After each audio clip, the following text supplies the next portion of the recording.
Hello ladies and gentlemen of YouTube. It's been quite a while since my last update, and I do apologize.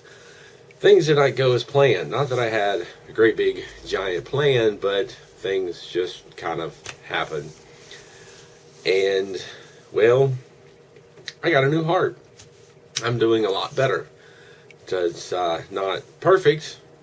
There are certainly side effects from all the medication I'm on, and I certainly wished I had made more of the videos that I had intended to over the past few months, but things that just did not work out as planned. And I apologize for any background noise. There's a fair amount of traffic out there, and that's one of my problems, is finding a good time to record where there's little to no noise and no interruptions and no other people around, and that can be very difficult when you're relying on other people to be around to help you when your health is really poor, which is one small part of the reason the videos didn't quite continue to happen, but a very small part. A big part of the reason is my big idea of taking this camera with me to appointments and to the hospital and to checkups and tests and whatnot was met with severe opposition. And when I went to meet the heart transplant team and talk with them, I brought up my idea and was immediately shut down. No cameras, no photographs, no recording, no audio recording. If you're recording, they even suspected me immediately of having something in my pocket right away. They became suspicious and very clammed up at first. And I was like, no, I don't have anything with me. Nothing is recording right now. I was asking prior to, out of respect, but I see that this is not going to happen, and I suspect a lot of that has to do with HIPAA laws and privacy and whatnot, because, putting me in a controlled environment where it's just me and no other patients is a little bit difficult. I get that. So that is a big reason why some of the videos didn't happen. Another reason is my energy levels went way down. So remembering to grab the camera and to go the extra step to set things up, to run back upstairs and get things I forgot, I didn't have energy for that, and I just kind of just said the heck with it. It's unfortunate. It is what it is.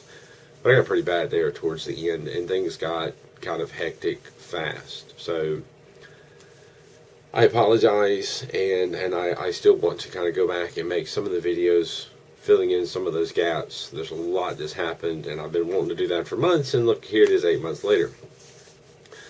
But suffice it to say, not too long after my last video was posted on March 22nd. By April, I was in and out of the hospital quite a bit. I may even went in March. It's kind of hard to keep track that far back, but I started going, my levels got worse and worse, and I was having problems with congestion and fluid retention, and let's see, they had stopped some of my meds because my blood pressures were getting so low, and they kind of started to get that under control. But then I got to where I was constantly congested, and the Lasix wasn't working. They switched me to Bumex, and they didn't give me a high enough dose. I ended up in the hospital, and they got that straightened out, but over time it just continued to come back and get worse, to where I ended up in the hospital again, just with no energy.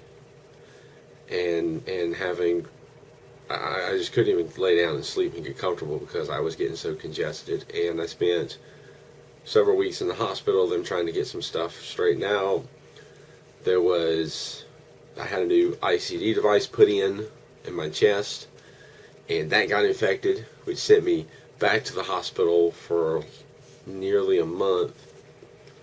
They had to take the device and all the wires, some of those wires had been in there for 18 years. I had to rip it all out, and I had no pacemaker, no defibrillator, no BiV, no extra help. Felt even weaker. Had to wear a life vest. Resisted going home. They eventually sent me to. I had to be on an IV drip for like 2 to 3 weeks, and they ended up sending me to a intensive care facility. Basically a sort of like a rest home, nursing home. That was, in hindsight, not a good decision, but I felt more comfortable. I wanted being on IV, I didn't want to just go home. But anyway, that's another story. Got done with that. Went home. Was trying to schedule when to get the device put back in. Ended up back in the hospital with more problems. Feeling terrible. Feeling congested. Feeling weak. I ended up back to the hospital several times. Back to the big hospital to basically sit and wait for a heart transplant because I'd gotten to the point where they put me on a milrinone drip and it wasn't doing but so much, and I basically sat in the hospital on still trying to get on the list, still trying to get a dentist thing straightened out. They got that straightened out while I was in the hospital, and I was then enlisted on the transplant list at a 1B, which is like the second highest. There's like 3 sections to the list, and I was like the second highest or something.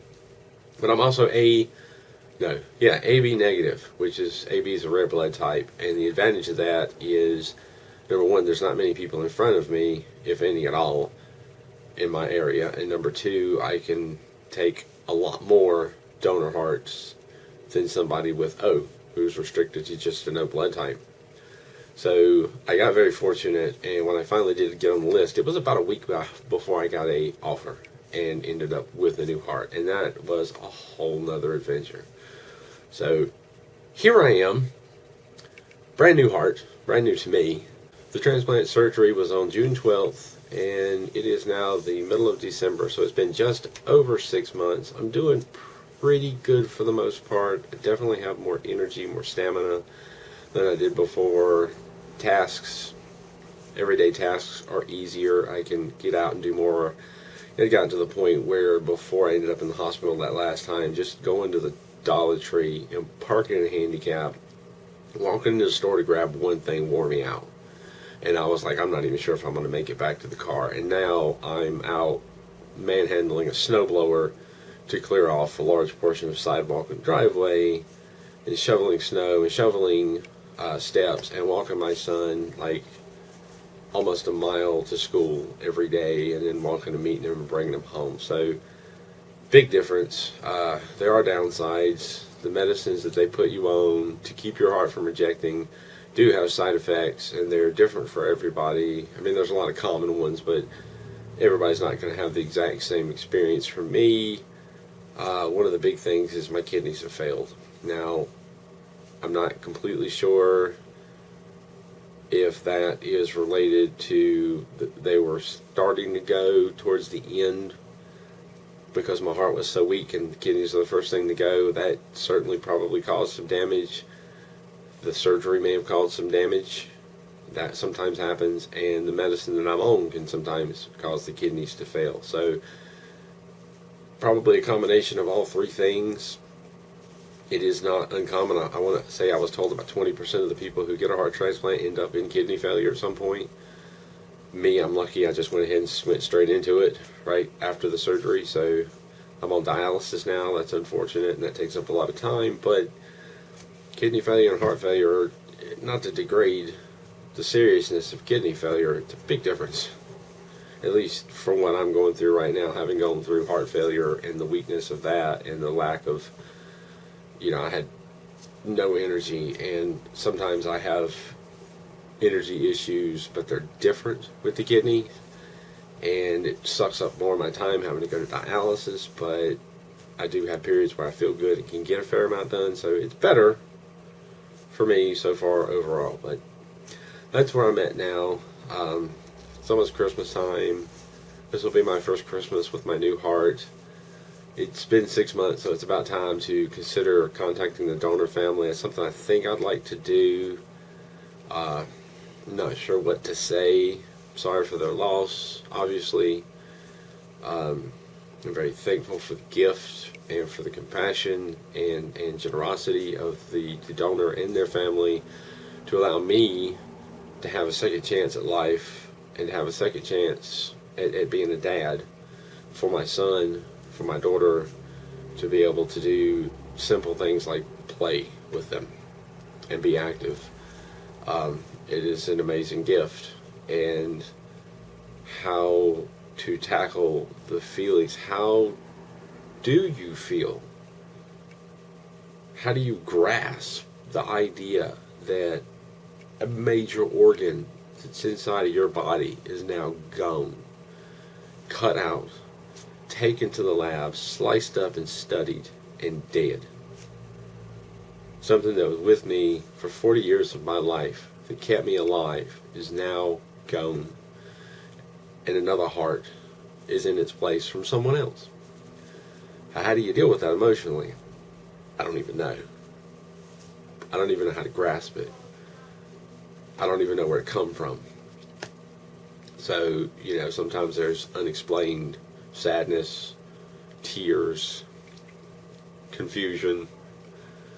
Because how do you grasp that? How do you grasp that concept? Even not being a transplant recipient, how do you grasp that concept? Living it, how do you grasp that concept? I don't know. I am just thankful for every day and continue to go and move forward. But it has been an adventure, and I really hope that I can find some more time to make some videos to fill in what happened and hopefully keep more in touch. My life as far as doctor's appointments is busier now than it ever has been before. I mean, dialysis 3 times a week. The heart transplant team, I'm going there once a month right now, back to that. I'm dealing with kidney doctors, and I'm trying to get on home dialysis, dealing with a regular doctor. I've just, now that 6 months is over, I need to go get my eyes examined. I need to get my teeth checked. I just need to get a flu shot. There's a lot of things that have been put on hold until I'm at least 6 months out. So, yeah, there's still a bit lacking in time.